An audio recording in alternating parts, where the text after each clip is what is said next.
tu apčurāji gultu. Bērns raud, tu esi lohs un tu apčurāji gultu.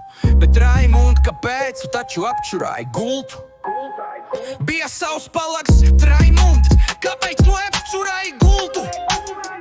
Manam brālim ir skolies, bet viņš dodas uz skolu priekš polinozes.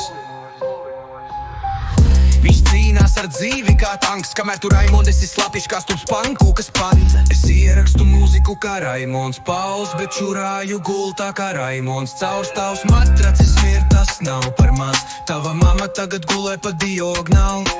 Raimond, tev pats, bet tu vēl slapš, tu neesi gangsteris, tu esi slapš.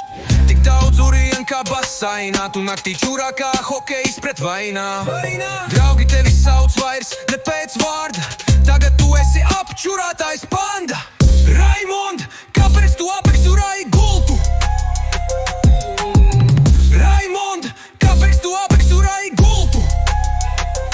Nebija vajadzības, bija pods, tu izvēlējies slapš nakts gods. Raimond, tu apčurāji gultu, un pats viens no tevis kaunējās.